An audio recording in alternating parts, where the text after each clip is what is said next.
Okay. Hi, everybody. Nice to see you. It's good to be here with you on the Terry of the Musqueam, Squamish, and Tsleil-Waututh people. Big news at our house and at many houses across British Columbia. Tomorrow is the last day of school in Vancouver and in many parts of the province. So for those kids and parents, I hope you have a wonderful summer, and thank you to all of the teachers and the staff at the schools who are looking after and supporting our kids all year long. I hope you have a wonderful and productive summer. To parents, obviously, with elbows up, that means that Canadian programming should not be included in screen time for kids. And yes, that includes Paw Patrol as well. Thank you. I'm here all day. Next week, we're going to be celebrating Canada Day here in British Columbia and right across the country. This is a Canada Day like no other. Although the reasons for the renewal of strong patriotism that all of us are feeling are far from ideal, specifically the antics of President Trump, the feeling that Canadians have, that I have, that all of us have about this amazing country that we live in and how fortunate we are to live here, and that we celebrate our country as the best in the world, not because we're perfect, but we continually strive to do better and make progress. For my family, we'll be getting together to celebrate Canada Day as a family, and I hope everybody has a wonderful celebration of our country at this particularly consequential time. On that note, the role that we have as British Columbians to play in making this country strong, in ensuring that we're able to stand on our own 2 feet, hopefully in a productive relationship with the United States ultimately, but right now making sure that we're diversifying our market partners and strengthening our economy and reducing our dependence on the United States. British Columbia has a strong and important role to play here, and it's one that I'm certainly reflecting on with Canada Day coming up so quickly. But particularly in the next few days, British Columbia will be marking the first cargo of LNG Canada shipping from the west coast of the west coast of British Columbia, important distinction, to international markets around the world. This is a very significant project for our province. This is the largest private sector investment in our province's history. It was delivered under the NDP government. It will result in a 0.4% increase in the nation's GDP, just this project alone. It will bring billions of dollars in benefits to British Columbia and to the nation. It will be a benefit to both British Columbia and Alberta and all Canadians.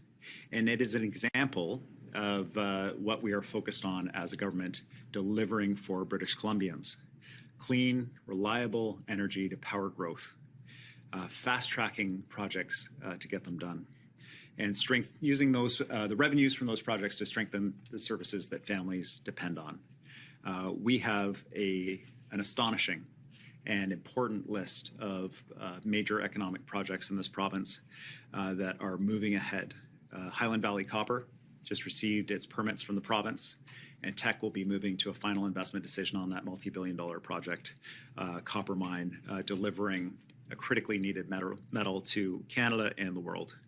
I was at the Artemis Gold opening, a gold mine that's delivering major benefits to the local community in the form of employment and also to local First Nations. LNG Canada itself we are working with them on phase 2 of their pipeline project. We have 10 clean energy, electricity projects moving ahead across the province, representing billions of dollars of investment in communities in every corner of the province, many of which have majority First Nations ownership. In the Northwest, with the Tahltan, the Taku-Tlingit, and the Kaska River First Nations, we have a partnership that promises to deliver the potential of tens of billions of dollars in mining activity while protecting the land for generations to come. This is what we're talking about: stability, partnership, not chaos and division. working together to deliver economic benefits and prosperity for everybody. My final note, we are in wildfire season here in British Columbia. Many families will be traveling, camping, enjoying the backcountry, visiting parks. Please, please pay attention to fire bans in your areas. There are many parts of the province that are very dry. Be extremely cautious when you're out and about to avoid human-caused fires. For those of you who are in areas where you're facing particular fire risk, take the opportunity to visit our website about fire prevention and prepare your house. Make sure that you don't have plants that would increase your risk, that you remove timber and debris from near your house to make sure that you're minimizing risk, but also have a grab-and-go bag in case you do face an evacuation call and you need to move quickly. These are obviously challenging issues for many British Columbians and promise to be over the summer, but we can minimize the impact on ourselves and our neighbors by preparing in advance. So thank you very much. I hope everybody has a safe summer, and I look forward to the questions that you may have. Thank you, Premier, and thank you everyone for joining us here today at the Vancouver Cabinet Office. We have media here in person and on the phone lines. For media on the phones, please remember to press *1 to enter the queue and to remember to unmute yourself when you're called upon. And of course, all reporters will have one question and one follow-up. We're going to start here with Richard Zussman from Global News. When you mentioned last day of school, I was relieved I only have one more school lunch to pack tomorrow, and then I realized I have to pack camp lunches. You also mentioned projects. Today, Premier Danielle Smith in Alberta said she believes she's 5 weeks away from finding a proponent to build a pipeline from Alberta to BC's coast. If she's able to find a proponent and that proponent pays for the pipeline in its entirety, would you support that bitumen pipeline going through British Columbia to a port in Prince Rupert? Well, Richard, I guess some of my frustration about this issue is that there is no proponent. There is actually no project here. I went through a list that reflects probably in excess of $50 billion of investment in Canada and in our country, where there are proponents, where they are well through or on the verge of being complete through environmental assessment processes, where support from the federal government will benefit not just British Columbia, but also Alberta and the Yukon. And I think that's where our attention should be, on the shovel-ready projects that are ready to go. Follow-up, Richard? On Richmond Mayor Malcolm Brody, yesterday our cameras confronted him. He grabbed the camera, he pulled it down. I know you've had a lot of cameras put in your face, or more accurately, probably your midsection. But have you ever had the desire to push a camera, or have you ever pushed a camera away? And do you have any concerns around some of the spending behavior we have seen in municipalities, especially around Richmond, with ongoing concerns of gift cards and junkets and trips using taxpayer money? So I'm not familiar with these specific allegations against Mayor Brody. What I can say is that we have expectations around conflict of interest, around gifts, around the conduct of local governments generally. And the Minister of Municipal Affairs is engaged with local governments around their call for things like code of conduct rules and other guidelines for local government to ensure that the public can have confidence. I'll say for my part, it is challenging. I'll speak as frankly as I can. It's challenging to be a journalist these days, and I think that in many cases it's a thankless job. And I'm certainly not one to line up to thank you, with all due respect, but it is an essential job, and it is a hard job, and I think it's important for all British Columbians, independent of this incident. I'm not familiar with it, to ensure that we respect the role that the media plays, to hold governments to account, even if as a member of a government it's not always particularly comfortable. Thank you, Premier. Next, we'll go to Joe Sadowski from City News. Well, thank you for that, Premier. Appreciate that.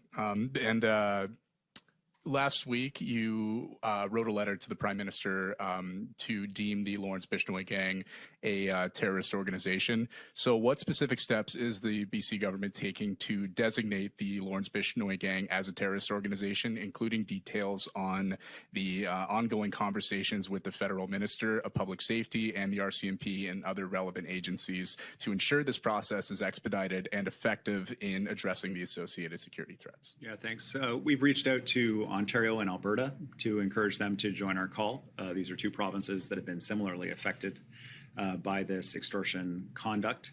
And we believe that the more provinces that are supportive, the faster the federal government will move on this. The Minister for Public Safety has also been reaching out to his counterpart federally, and we hope they're able to move very quickly to support police by declaring this organization and any other allegedly involved organizations in this designation, so that police have the tools that they need to end this conduct as quickly as possible. Follow-up, Joe? Yeah, this question's on behalf of a colleague. What's your reaction to the uptick in measles cases we're seeing in BC, and what, if anything, is the province doing to prevent BC from following in the footsteps of Ontario and Alberta, which have seen more than 3,000 cases combined? Well, you know, this is the sadly predictable outcome of some recklessness, frankly, on the parts of some politicians in terms of questioning vaccine safety and ensuring that people are supported in accessing vaccines. I will encourage all British Columbians to ensure that they are vaccinated. Measles is no joke. It kills kids. It's a preventable disease. And we don't want that to be the story of the summer for our province. It's a two-shot process, and if you're not sure for yourself whether you've been fully vaccinated, there are tools online for you to check. In addition, you can check in with public health in your region, and or with a pharmacist or with a family physician to ensure that you are fully vaccinated. Next, we'll head to Isabella Zavarisi from CTV. I just have a question on behalf of a colleague as well. It's about measles. So it's her understanding that the booster they recommend for some adults isn't covered by MSP unless you can prove you haven't had it. Will the province waive that in light of the outbreak? Those decisions will be made in consultation with public health. We understand from public health that the main concern right now is to ensure that people who have not been vaccinated have received a full vaccination course so that they're immune from measles. Thanks, Isabella. Next, we'll head to the phone lines with Katie DeRosa from CBC.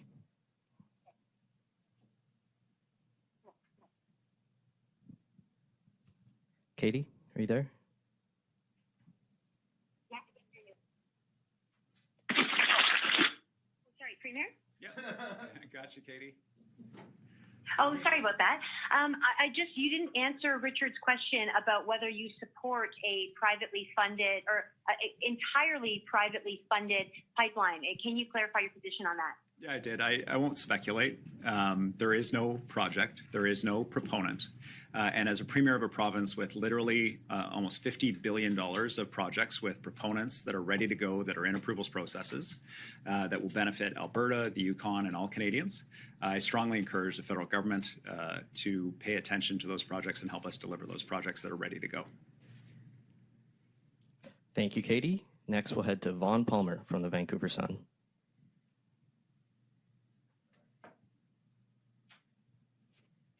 Cut off funding for the drug for this 9-year-old girl in Langford who has this rare disease. The medication is the only one available. Her caregivers and families say it's making a difference. The disease is regarded as fatal. Is there no basis for a compassionate restoration of funding for that drug to make her lot in life a little easier? Thanks, Vaughn. So I will say that as a general principle, our government is very supportive of the idea that politicians stay out of care decisions for patients in British Columbia. Those decisions should be made by experts, by doctors, by people who are expert in these diseases, who are expert in the condition of the patient in front of them and provide their best recommendation about the course ahead. I have seen nothing positive come from politicians get involved in healthcare decisions for individuals in other jurisdictions, particularly where it seems to be increasingly popular. These are really hard and difficult and profound decisions that are made by medical physicians every day, whether or not a particular course of treatment is providing benefit or not. I support them in those really difficult decisions. At the same time, it's important to acknowledge how profoundly awful this particular case is. What these parents are going through with a terminally ill child, I would wish on anybody, and I certainly pray that no other British Columbians have to face the kind of trials this family is going through. There is no happy solution here, and the best that we can do as government, in my opinion, is to allow the experts in this area, the physicians, the experts in these illnesses, to make the decisions around care that they need to make. Do you have a follow-up, Vaughn?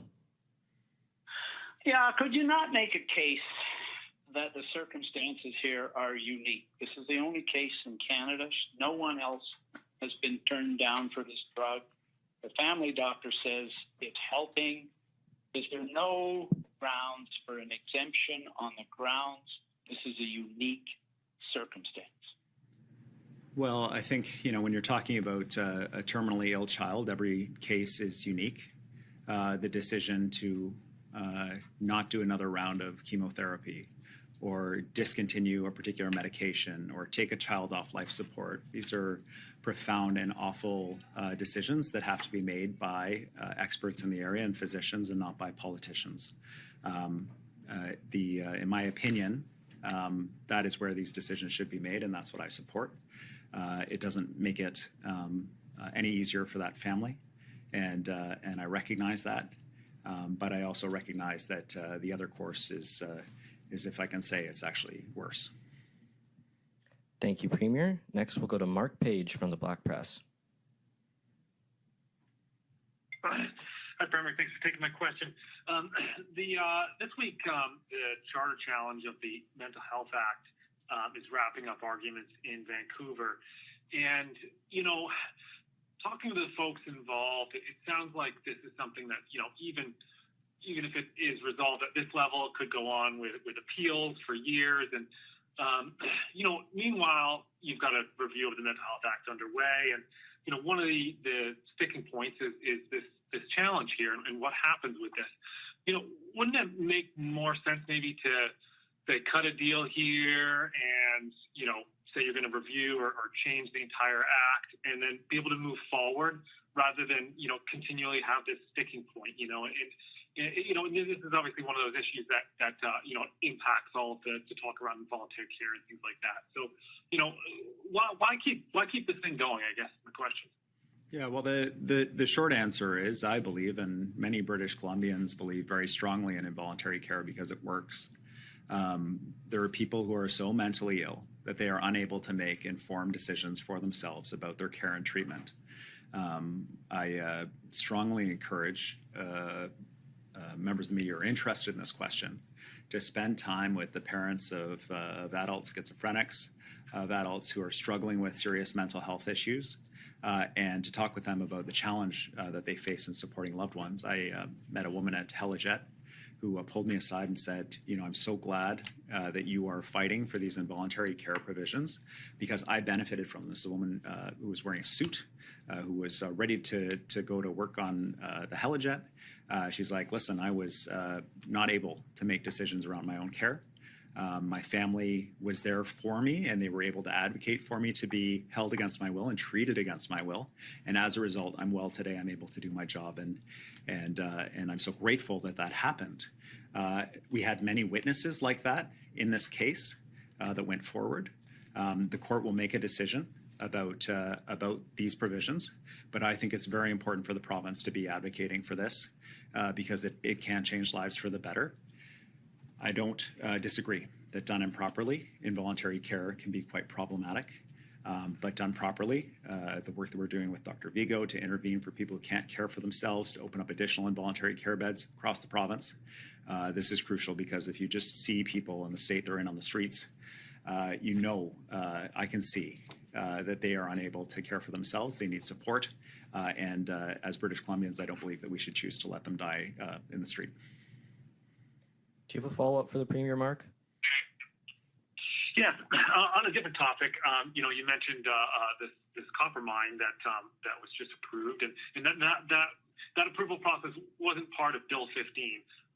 When are we going to start to see the powers from Bill 15 used by the provincial government? Obviously this bill was passed at the end of the session, so it could be used this summer. So what are some of the projects that this bill is going to be used for this summer? Well, the first step on Bill 15, which is the bill to speed up everything from schools and hospitals to major private sector projects in the province, is to draft the regulations for that new law. That'll be work that's done over the summer. Indigenous engagement will be a significant part of that, engagement with industry and with local governments and others to make sure that we're doing our best to address concerns while ensuring we're preserving the core intent here, which is to get things done faster. And I'm very hopeful that we'll be able to complete that work over the summer, have the regulations in place so that we're able to go. Thanks, Mark. Next, we'll head to Chuck Chang from the Canadian Press. Thank you, Premier. I was wondering, your opponent across the aisle, Mr. Rustad, is facing a leadership review, and some speculate that there's some turmoil going on with the opposition. I was wondering if you can offer any comments on what you're seeing from your side of the aisle regarding kind of the situation facing your opponents in legislature. Thank you. Yeah, thanks, Chuck. Well, I mean, the bottom line is whoever's leading the Conservative Party, this is a party that has spoken out against the province's actions to respond to Donald Trump's attacks on our economy, that has brought in far-right YouTubers into our legislature and anti-choice organizations into the legislature. This is a group of people that includes climate deniers, residential schools deniers. The far-right politics of this group are extreme, and no matter who is leading them, they're going to face significant challenges. I am honored and proud to be leading a group of MLAs in the legislature that's committed to the priorities of British Columbians, and that's where we'll stay focused. The Conservatives will continue to focus on what appears to be important to them, which is mostly the Conservatives. Do you have a follow-up, Chuck? Yes, thank you. Premier, can you comment on this apparent splintering of some of that opposition? We've seen renegade members, MLAs, split off, two of which form their own party, and some of them being involved in some of these allegations now being made from people within the Conservative Party about these various infighting. Are you able to offer comment on your side of the aisle, just seeing kind of the situation of the splintering of the right movement that you're opposing in legislature? Thank you. Yeah, well, I mean, I think the contrast is pretty stark for British Columbians. If they want stability, if they want government that's committed to their priorities and delivering for them, whether it's growing the economy or strong public services or safe communities, if they want a group of politicians that are not continually attacking each other and making criminal allegations against each other, then obviously it's the BC NDP that they should be looking to for that. The contrast is quite stark, and we're going to stay focused on people moving forward. The Conservatives will do what they're doing right now. Thanks, Chuck. For our final question, we're going to head to Keith Norbury from BC Today. Hi, thank you very much, Mr. Premier, for taking my question.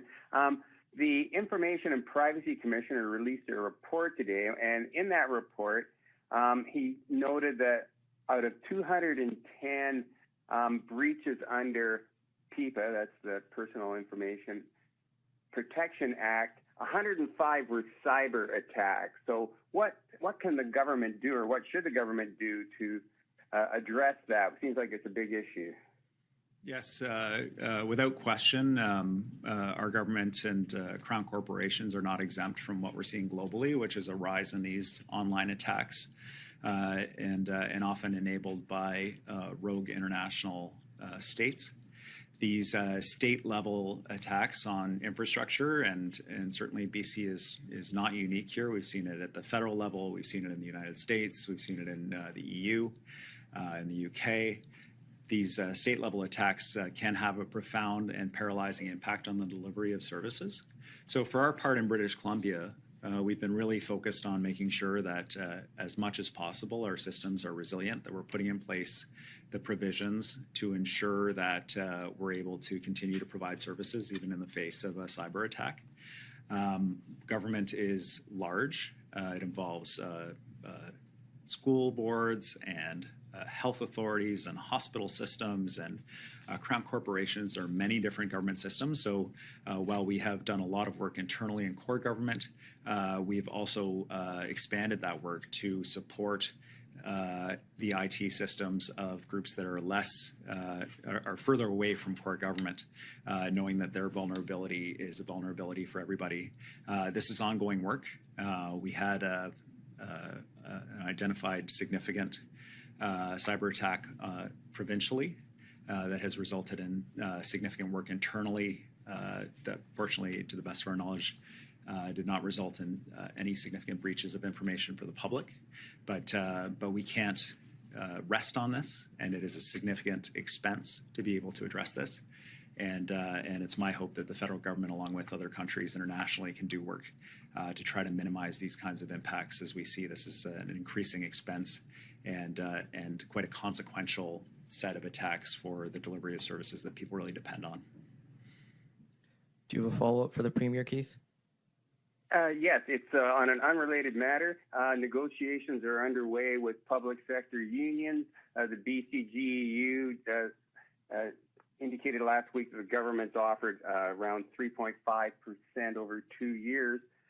Where's the government going to get the money? How much might you get from all this LNG bounty that's coming in? Thanks. Yeah, I mean, I think your question, as I understand it, is about provincial finances, and obviously our deficit needs to be addressed. We have seen an environment where, as a result of the attacks from the U.S., we see businesses less likely to invest. We see people putting off major purchases like real estate. And we see impacts to resource prices as the global economy slows. At the same time, the cost of things has got more expensive due to global inflation. So family budgets are seeing that. We're also seeing that in provincial government budgets. Right now, we are in a review process. There are a couple of phases to it. And we are working to identify costs that we can reduce, particularly around administration of government, while preserving frontline services for British Columbians. We also believe that there are technological advances that are available to us to be able to deliver even higher quality services to British Columbians while reducing some of our expenses. That work is also underway. So we have to reduce our expenses, increase our revenues. I talked about $50 billion in projects that we're advancing that I hope to have federal government support for. And ultimately, we will be bargaining at the table with the public service, recognizing that they're facing significantly increased costs as well, but also knowing that we have obligations to the public around the sustainability of the province's finances. And that concludes today's media availability. Thank you, everyone, for joining us. Thanks very much.